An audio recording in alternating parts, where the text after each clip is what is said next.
Hey guys, it's Prince and welcome back. So first of all, I have not made a video in a long while. It's because I've been taking a break on creating video content and focusing on my academics and on my Instagram feed. If you follow me, you know.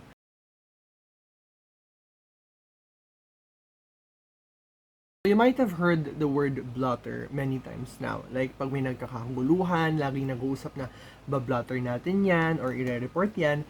And actually, rather than the popular belief na yung word the blotter is a verb and not actually a thing that people document events in. Without further ado, let's get started. This is Konya Criminology, and today we are going to talk about the procedure in recording incident reports in a police blotter. So to state my references, I'm actually reading straight from the Department of Interior and Local Government, or the DILG, and we are reading the National Headquarters Philippine National Police Office of the Chief PNP, and we are reading the Standard Operating Procedures of the Incident Recording System.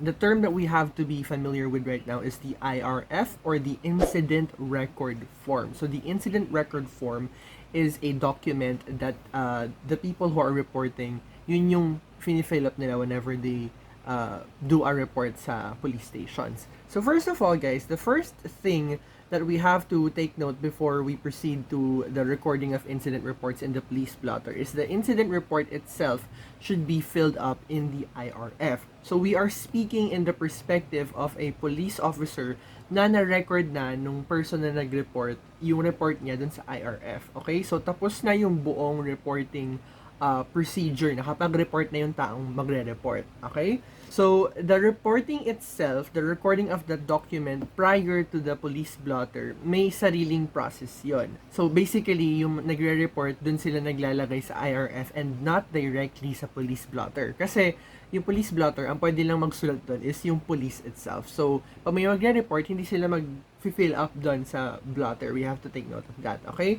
So, when they fill up the IRF, kasama na doon, after nun, kasama na doon yung data nung suspect, nung victim, pati na nagre-report and all of that. So let's proceed to the procedure for recording incident report in the police blotter. Okay, so first of all, number one, we have the manual recording of the crime incident report from the IRF to the police blotter. So I'm just going to read directly from the manual and I'm going to explain it to you.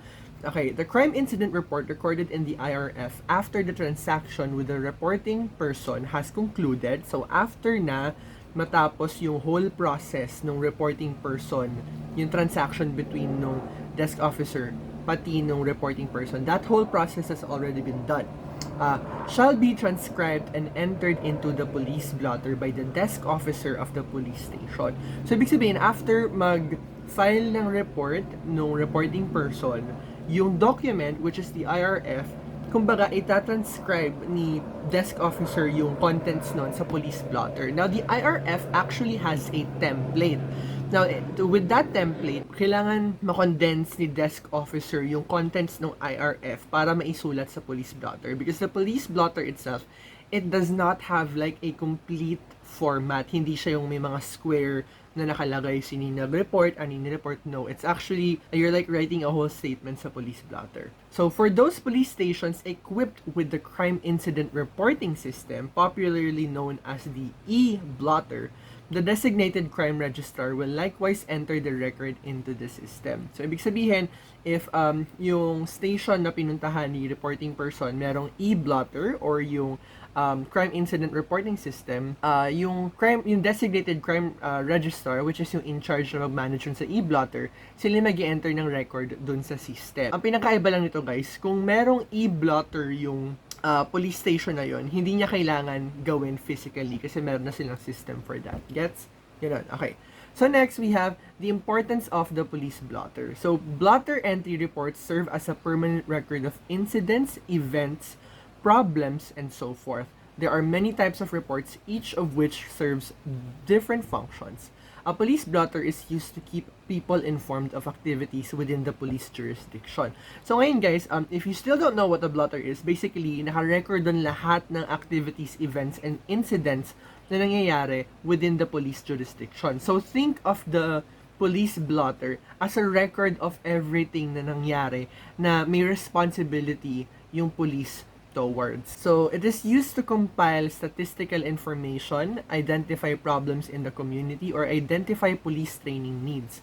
These reports are needed to facilitate investigations, prepare court cases, or defend cases in court. So, like I said, the blotter is kumbaga documentation ng lahat na nangyayari under the police jurisdiction. So, kaya siya important sa court cases, pati sa community improvement, or pati sa police improvement kasi nandun yung statistics na mga nangyayari within the police jurisdictions. For example, sa barangay namin, marami nang nagre-report na maraming hold-upper. So, you have the statistics and you have the data enough to say na we have a hold-upping problem. Therefore, we need to find a better solution kasi this is not only happening to one person, it's an occurrence in the community. So another thing, it also helps prepare for court cases. So pwede siyang gamitin as reference sa court. So it's as easy as that. That's why it's important for courts and investigations as well. Kasi like I said, reference siya nung nangyaring case. Okay, next, we have the basic guidelines. The narrative written in the IRF shall basically be the record that shall be transcribed in the police blotter. Just like what I have mentioned earlier, kumbaga, not really interpret, but i-condense ni desk officer yung laman ng IRF para maisulat niya sa police blotter. So, while it is in a narrative form, it is prudent, however, to list down some necessary information in the police blotter in itemized or outline form. So, like I said nga, yung IRF may template siya. Pag isusulat na yun, pag i-interpret na yun papunta sa police blotter, gagawin niya ng narrative form yun. However, if there are necessary materials na kailangan nyo i-itemize or kailangan nyo i-list down, you can do that. This shall answer the necessary requirements for the 5 Ws and 1 H. So, like I said in my previous video, important yung 5 Ws and 1 H, the cardinal points of investigation. Kaya important siya kasi guys, yun yung basic narrative na kailangan mong isulat sa police blotter. So you have to narrate who was involved. So sino yung nasa incident na victim, sino yung suspect, sino yung witnesses, sino yung nag-report, lahat ng data, lahat ng personnel involved dun sa binigay na report. Next is, when did it take place? So, of course, you have to put the location. Pag may nagre-report naman, nakalagay na din dun sa IRF natin kung saan nangyari. When did it take place? So, you have to take note of the time because timing here is important, especially when you're going to use the documented report sa blotter in an investigation. Next is what happened. You have to properly narrate there kung ano yung nangyari as clear as possible. So, you have to be really precise with what happened kasi there are cases na kailangan ng specificity. Like, for example, there are cases like murder and suicide. May mga specific requisites. So, you really have to be detailed or you really have to describe the crime properly. Kasi merong mga specific crimes stated in the revised penal code that have requisites na nagde-detail kung anong klaseng crime yun. Like what I said earlier, murder and homicide, may specific requisites para matawag siyang murder. And kung wala yun dun, we're going to put it in homicide. Next, why did it happen? So, one of the problems kasi when people are reporting, not everyone can tell exactly why. So, as much as possible, last and but not the least is yung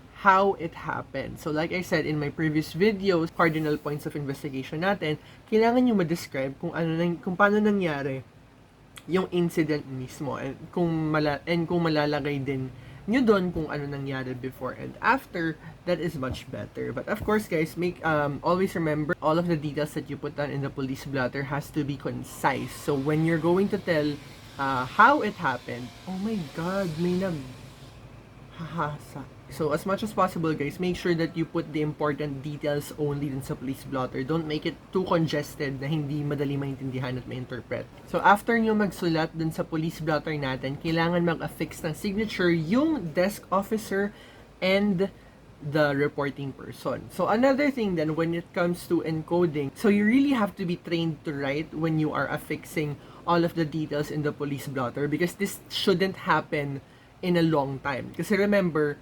the reporting person has to sign in the police blotter as well. So when you're writing, make sure that you are well versed in transcribing the details in the IRF to the police blotter. Kasi hindi pwedeng pabagal-bagal pag nagsusulat tayo dito. So that is all for today. I hope that you enjoy and you have learned from this video. I'll see you in the next one.